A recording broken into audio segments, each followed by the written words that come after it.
Hello and welcome to Prolife Primetime News. Today is Friday, December 16th. I'm Leslie Palma. And I'm Teresa Watson. Thank you for joining us. In our top story tonight, we'll report on a victory in an undercover journalist's continuing quest to expose the harvest and sale of baby body parts in the abortion industry. Leslie and I will talk to Mark Dixon, the architect of the Sanctuary Cities of the Unborn movement. Priests for Life has joined nearly 50 pro-life groups in trying to put a halt on a Biden administration plan to turn VA hospitals into abortion businesses. I will discuss this and other stories in Abortion in the News. Is euthanasia a solution for poverty in Canada?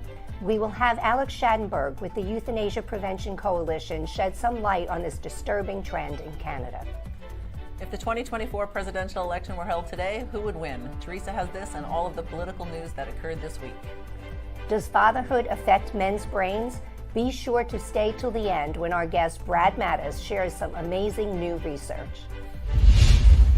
The Center for Medical Progress, which in 2015 exposed the harvest and sale of baby body parts in the abortion industry, has won a battle with the University of Washington. Center founder and president David Daleiden was sued in 2016 by the university and individuals from Planned Parenthood to prevent him from obtaining university records for its taxpayer-funded experiments on aborted babies. The university has now agreed to a settlement that calls for it to make available extensive records concerning its harvesting, use, and distribution of aborted fetuses and their organs and tissues from 2010 to the present.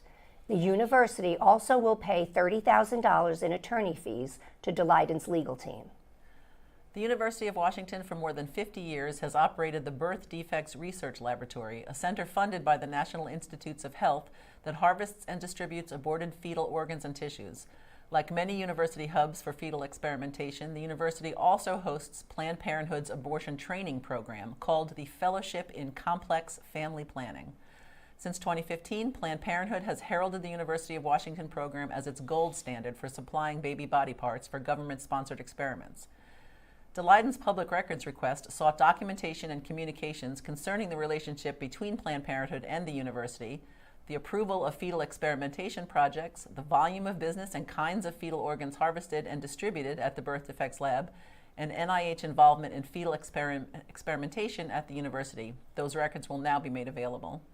The public has the right to know how the government experiments on the vulnerable, Daleiden said in a tweet. And I believe every one of our lives deserves to be given a chance before birth and after, and not discarded as someone else's commercial or scientific commodity. Mark Dixon is the head of Right to Life of East Texas and the architect of the Sanctuary Cities for the Unborn movement. Elected officials in 60 cities in 4 states have declared that abortion will not take place within their borders. We've invited Mark on to catch us up with what's been happening in recent weeks. Hi, Mark. Howdy. Mark, on your website, I saw that 9 cities approved the sanctuary designation on Election Day. Is that correct? Yes, ma'am. That must have been a record day for you, all 9 at once. It was a good day. I was disappointed we lost one. We lost one. We had 10 on the ballot, and one of them did not succeed, and so that hurt. But we did win the majority, 9 out of 10. And in that one that we lost, we're far from done in that city. Well, the town of Clovis, New Mexico, tabled a vote on the designation, but the day before Election Day. Hobbs, New Mexico passed the sanctuary city ordinance. Is it significant to have a sanctuary city in such an abortion-friendly area? Well, actually, Clovis had tabled it on the 3rd, and the city in New Mexico that voted the day before Election Day actually passed it, and that was Hobbs, New Mexico. Mm-hmm. And so we're doing a whole lot in New Mexico. It's hard to keep up with at times, but we're seeing such a great groundswell of support from people that don't want abortion in their community. New Mexico really is pro-life, and I'm just loving seeing the energy in New Mexico. And I want the whole world to know that, they don't need to believe what they're hearing in the the news at times about New Mexico being a lost cause. No, there are people willing to stand up and fight for their state. And New Mexico is a state that very much is pro-life. Bellevue, Nebraska is working on adopting a sanctuary city ordinance, but it's getting some pushback from abortion extremists. Tell us about the notes that were left at 2 churches there. Well, so there was a note left at a student center on the campus, University of Nebraska at Omaha. And then there was a note left at a church, both threatening to shoot people if the Bellevue ordinance passes. And of course, the group that signed it was a group known as Jane's Revenge. And so they don't like the idea of Bellevue becoming a sanctuary city for the unborn. Yeah, well, obviously, Mark, if pro-lifers want to start the process to get their town or city to become part of the sanctuary movement, how do they go about doing that? My encouragement is for them to sign the online petition we have at sanctuarycitiesfortheunborn.com. And the reason we want them to sign the online petition is that helps us understand what we're walking into. We want as many signatures in an area possible before we move into that area. And I'll tell you something, we're seeing more signatures come in from states like California and states like Florida than we're seeing in other states. And so this is something that can happen all over America, and it needs to. We need to see sanctuary cities for the unborn in California. And I really believe firmly that there's no state in America that we cannot do this in. Well, that's fantastic. And I want to thank you so much for joining us, because I know you have a crazy travel schedule, but we really wanted our viewers to know about this movement and how they can be a part of it, because it's a powerful way to save lives. Thanks for your work. Thank you.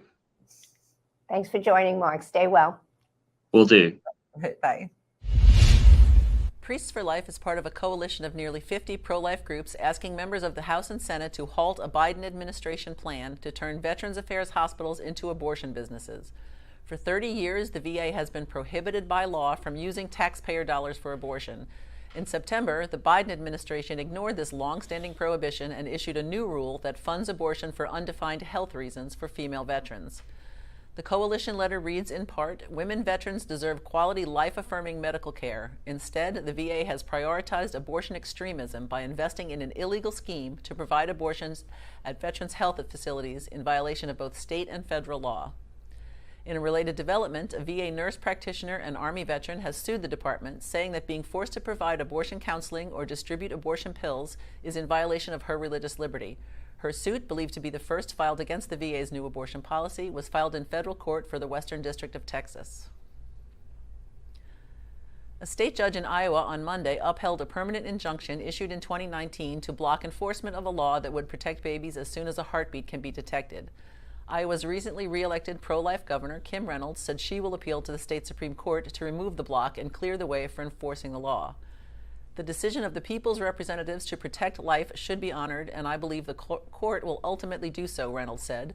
As long as I'm governor, I will continue to fight for the sanctity of life and for the unborn.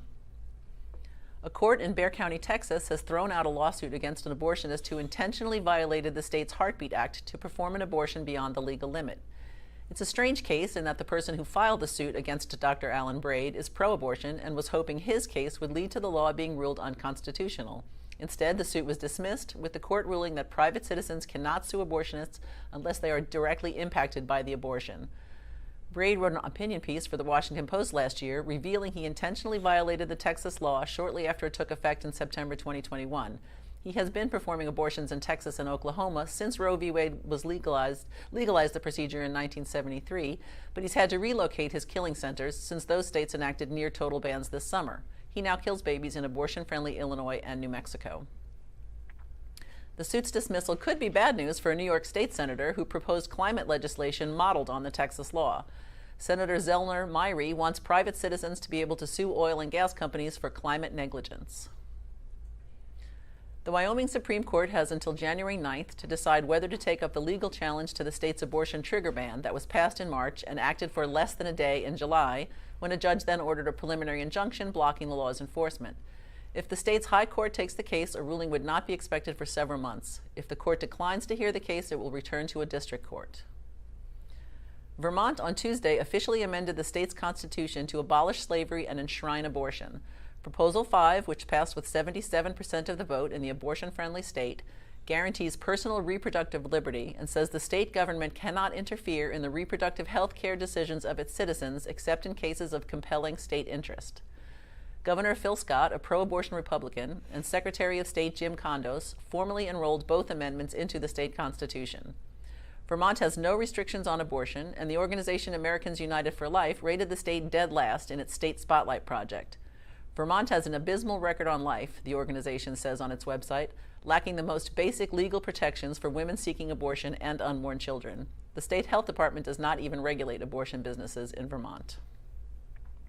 The city of Moorhead, Minnesota's Human Rights Commission has named an abortion business executive director as its Person of the Year, drawing protests from pro-lifers in the state.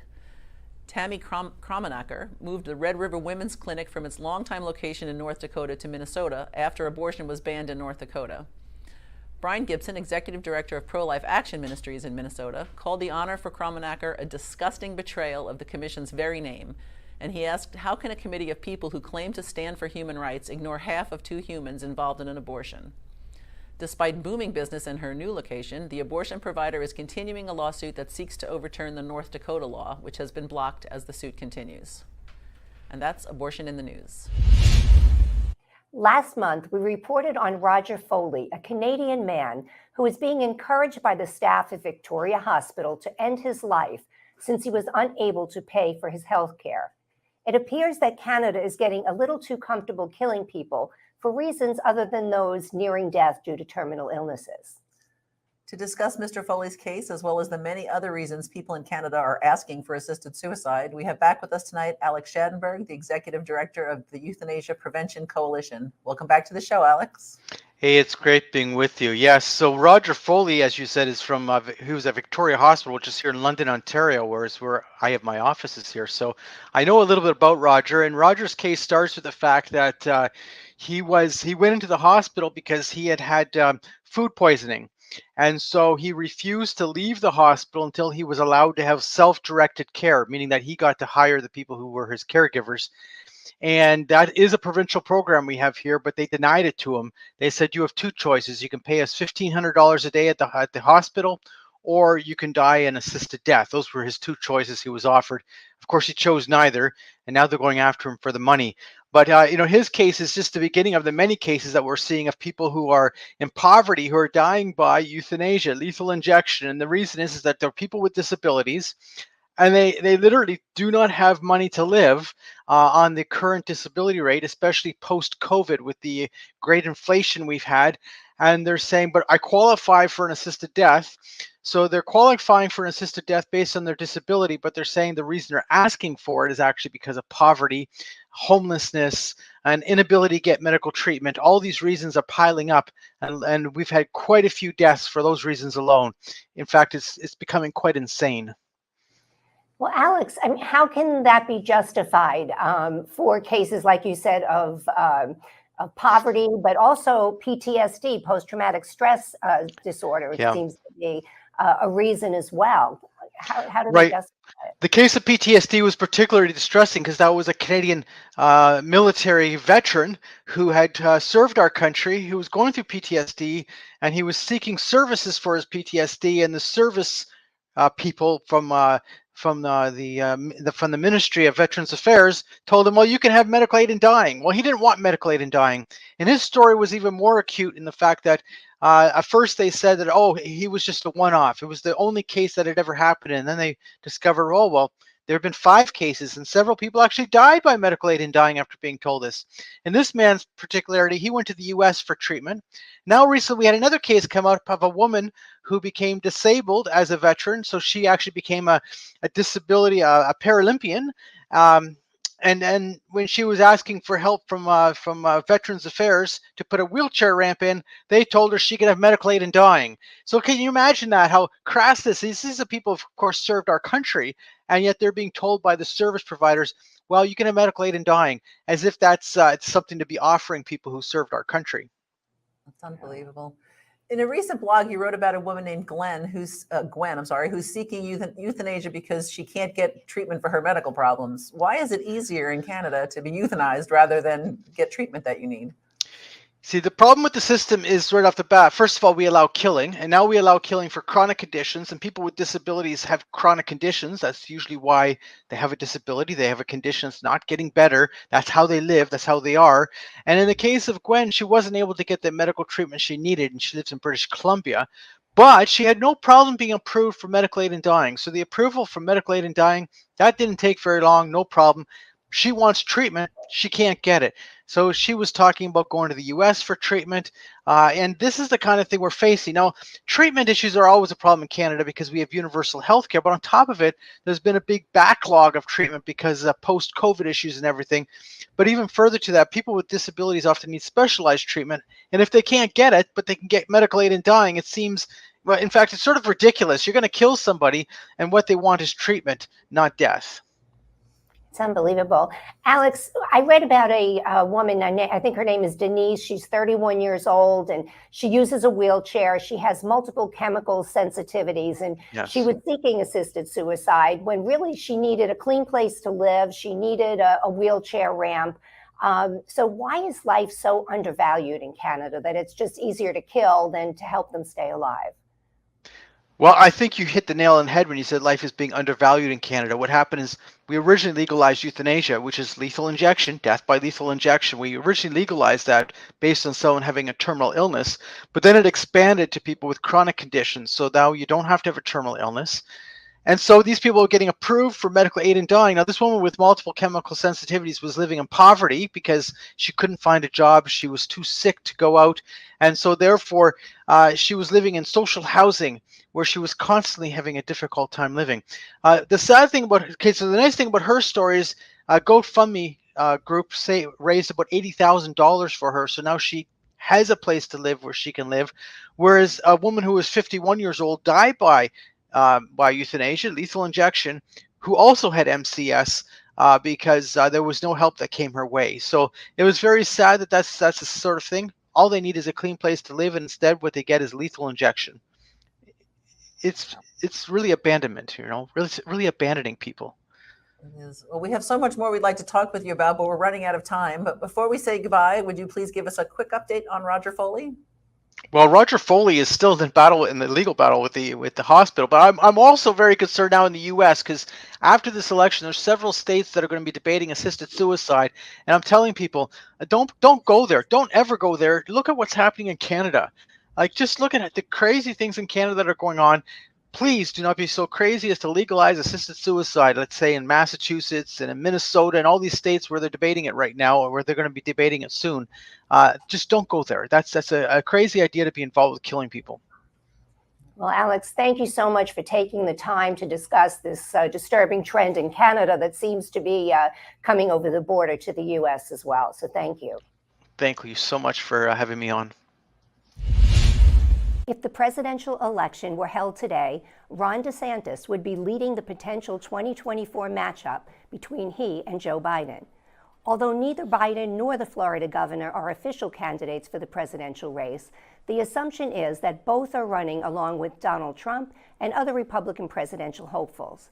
The survey from the Suffolk University and USA Today shows DeSantis would edge Biden 46.6% to 42.7%, with the pro-life governor leading the pro-abortion Democrat. Frustrated with the outcome of the midterm elections, the executive committee of the Texas GOP voted unanimously Saturday to call for new leadership at the National Party. By a vote of 62-0, the state Republican Executive Committee passed a resolution saying it had lost confidence in the chair of the Republican National Committee, Ronna McDaniel. The resolution said she must be replaced, but did not endorse a challenger.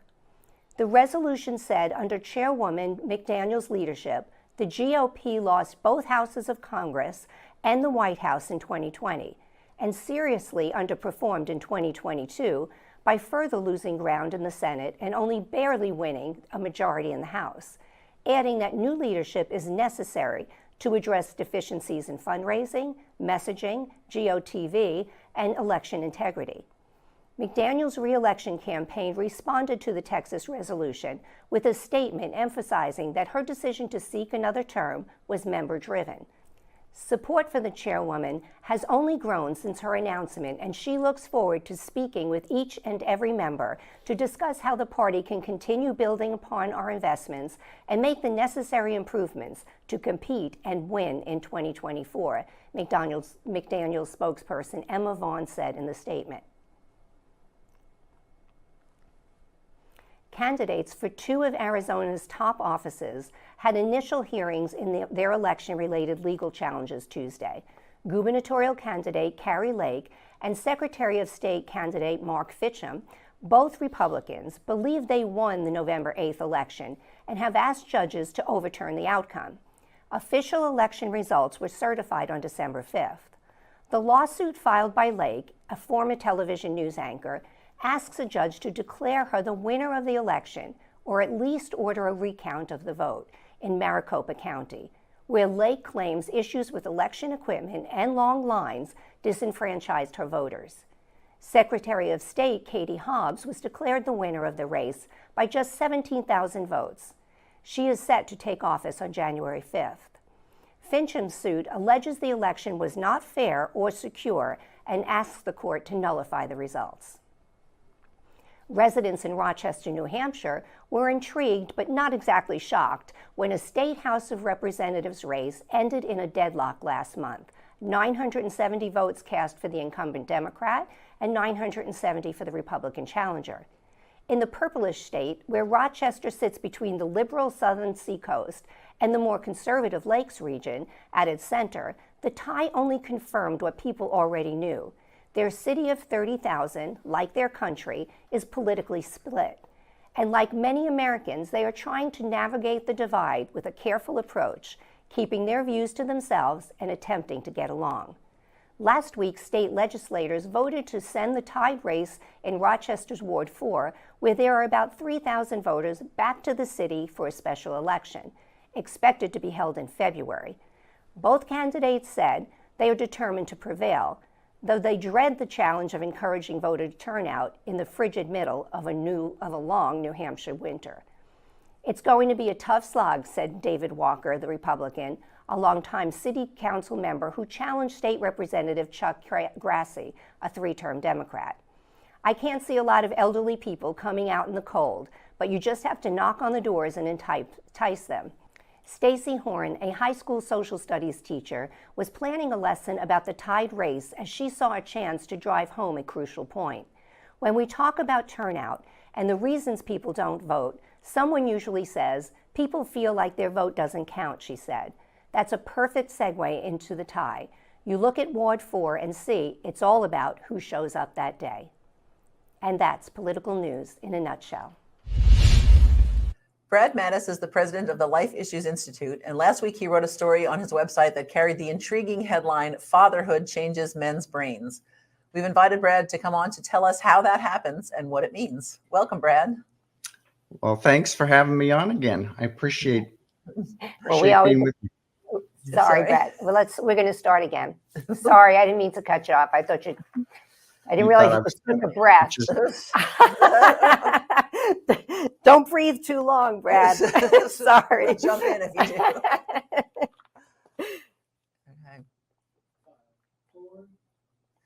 Brad Mattis is the president of the Life Issues Institute, and last week he wrote a story on his website that carried the intriguing headline, "Fatherhood Changes Men's Brains." We've invited Brad to come on to tell us how that happens and what it means. Welcome, Brad. Thanks for having me on. I always enjoy being on with you guys. Well, we appreciate it. And before we get to men's brains, tell us about the research from a few years back on how women's brains change during pregnancy. Yes, well, that research is even very recent, just in the last year or so. But what they did is they used MRI imaging to look at a woman's brain before and after she gave birth. And the differences physically were so significant that they can look at MRIs and tell whether or not a woman has given birth. It's just amazing. And part of what this involves is her ability to take care of her baby. It enhances the neural pathways and synapses as a result of her taking care of the baby. Her brain literally physically responds to the need that she has taking care of her infant. Isn't that cool? That's wow. That's incredible. So now there's new information about men's brains. Please tell us about that.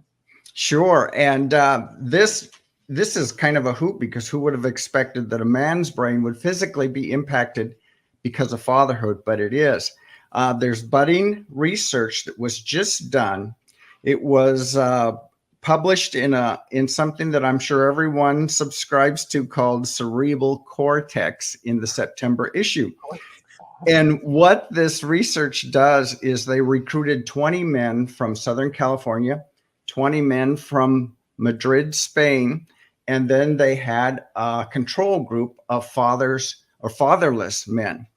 And they took MRIs of the men's brains during pregnancy and then after the baby was 6 months old. They followed the same regimen with the fatherless men, and they found, again, physical differences, significant physical differences and changes in the brains that the fatherless men did not have. And these involved the cortex that controls, visual processing, attention, and empathy toward the baby. So in similar ways, they are affected. Past research has shown hormonal changes that impact a father's attitudes and actions as a result of pregnancy. So this also correlates. There was a subtle difference between the Madrid fathers and the American fathers, because in Spain they have a generous policy of letting the fathers stay home with their children. And thus they had more activity. So their changes in their brain was more enhanced than the subtle changes of the American men, which indicated less activity with their infant. It's just amazing research that I'm sure we'll see more coming down the pike. But, it just goes to show that being a father changes your world. And now we're learning with this science just how far reaching that change is. And it's underscoring, ladies, the importance and impact of an intact family unit, because a child's birth and infancy physically impacts the brains of both parents. It's amazing.